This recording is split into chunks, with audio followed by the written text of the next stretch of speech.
Okay, so in this video we're going to find the inverse of the hyperbolic tangent functions. So the hyperbolic tangent and the hyperbolic cotangent.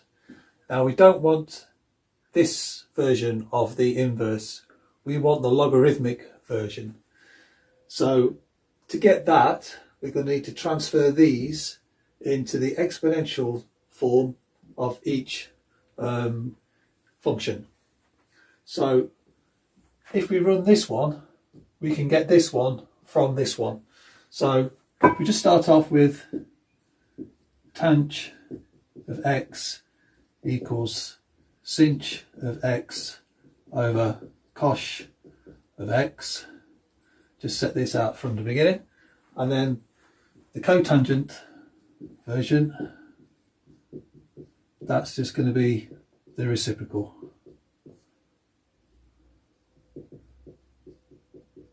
Okay, so if we just work with this one, and then we'll get this one from that at some stage.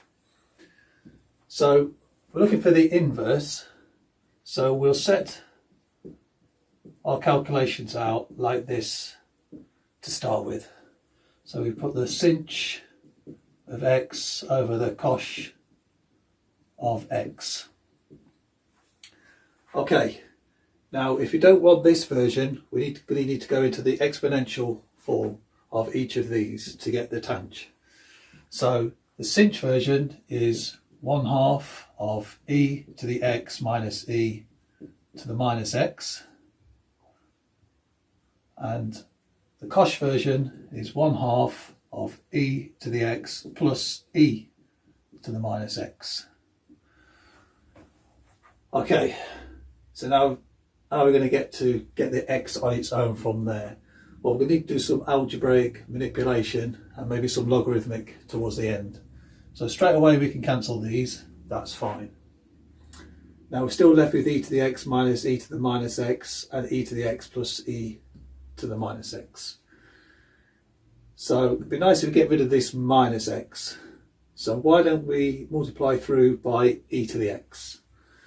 So if we go now, with the halves have gone, so now we're left with e to the x minus e to the minus x, e to the x plus e to the minus x, and then we're going to multiply it now by 1. So all we do now is multiply it by e to the x over e to the x, and that will then give us some way of cancelling these e to the minus x's out. Okay.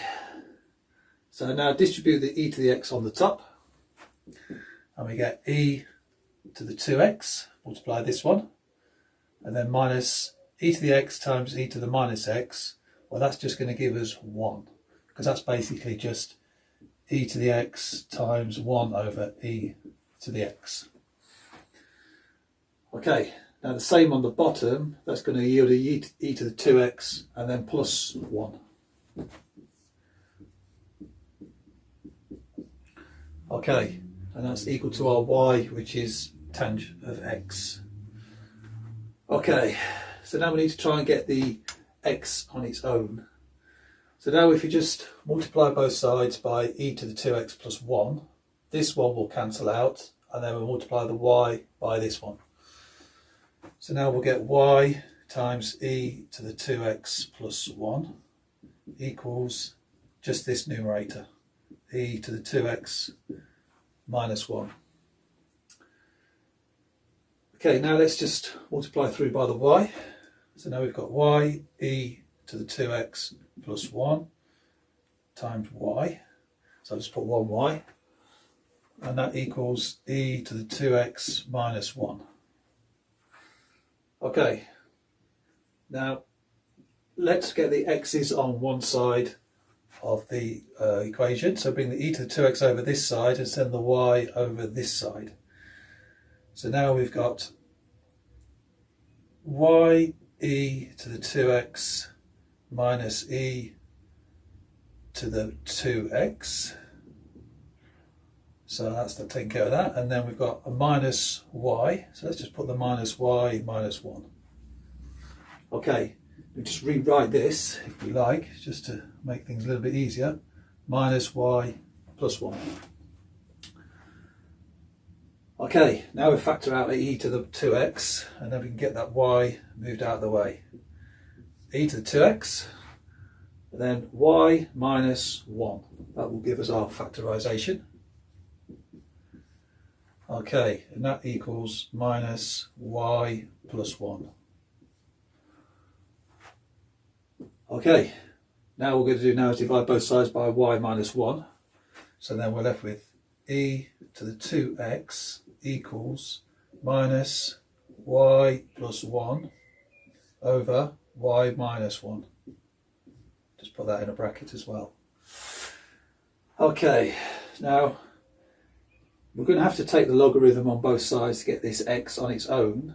And this minus sign in here looks a little bit uncomfortable, so I'm not liking the look of that. So what I might distribute this minus sign into the denominator. So now I'm going to bring this up here. Now get e to the 2x equals y plus 1 over, so instead of y minus 1, I just put a minus sign in front of that, and then I'll get 1 minus y. Okay, so basically what this is, e to the 2x, basically it's e to the x squared. So if I take the square root on both sides, that'll get me down to e to the x on its own. So just by going square root here and square root here, I'm not changing the value. So now I'm left with e to the x equals square root. Now I've got a 1 minus y and a y plus 1 in the numerator. Now just to make it a little bit symmetrical, I'm just going to flip these round. So I've got a 1 plus y and a 1 minus y. So it looks kind of neat like that. Okay, so if we take the logarithm on both sides, the log of e to the x, so just put the log in here, all around all of it. So log of e to the x, it just leaves me with x, and that equals the logarithm of the square root 1 plus y over 1 minus y. Okay, now let's not forget our absolute value. So we'll come to that in a minute, but this square root, which looks a little bit ugly inside there with the logarithm, we can do something with that. So square root of 1 plus y, basically what we're saying here is that is the same as 1 plus y, 1 minus y, to the power of 1/2. So by the laws of logarithms, we can bring this half out front, and then we can get rid of our radical.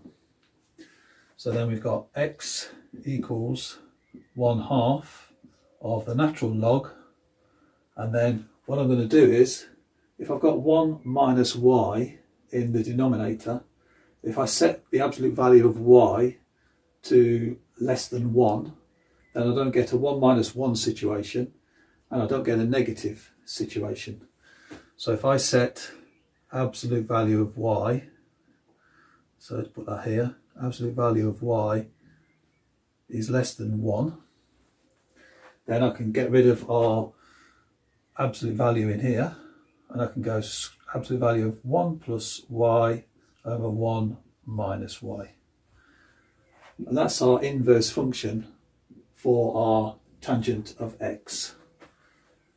So I'm just going to put that in a nice little box there, and I'm going to add this bit on the side as well. Absolute value of y is less than 1.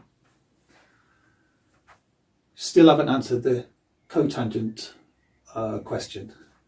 So what I'm going to do is, I'm going to take this term here, e to 2x minus 1, e to 2x plus 1, and then flip it. So let's just do that.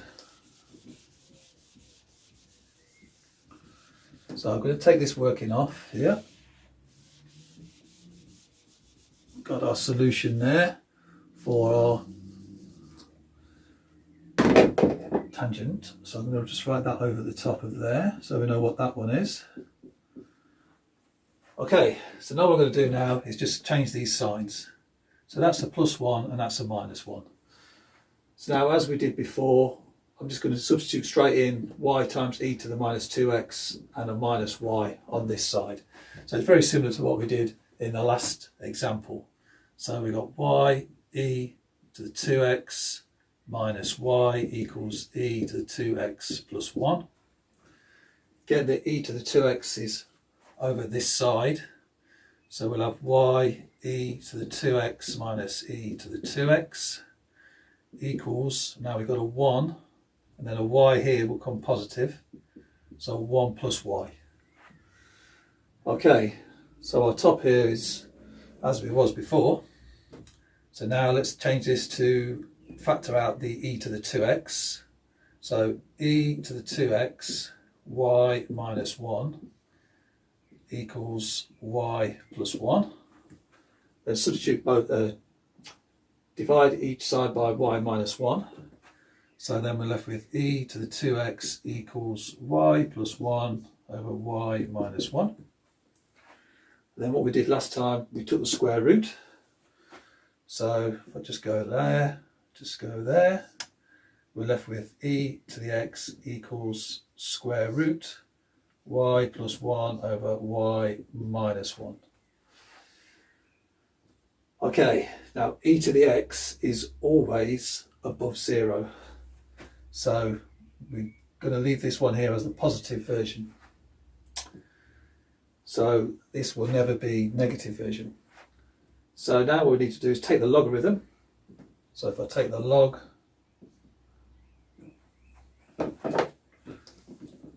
on both sides,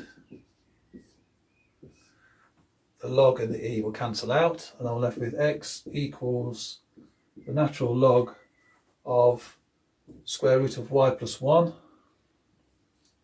put this in brackets, y plus 1 over y minus 1. Again, that's all in the radical.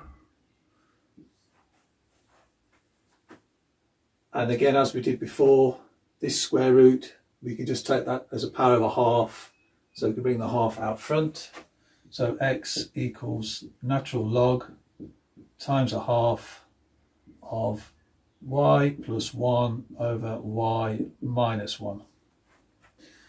Let me just write this bit here a little bit neater.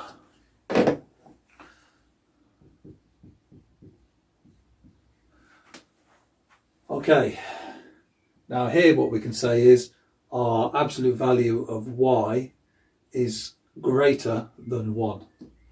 So here we say absolute value of y is greater than 1. So if you just check our logarithm term, so for example, if y equals positive 3, our term here will become 4 over 2. So then we'll have a 4 over 2 situation, and that's fine. Now if y equals minus 3 plus 1 is minus 2, and then minus 3 minus 1 is minus 4, and that will give us a positive situation yet again. So this term always works. So this is our solution for cotangent of x. Okay.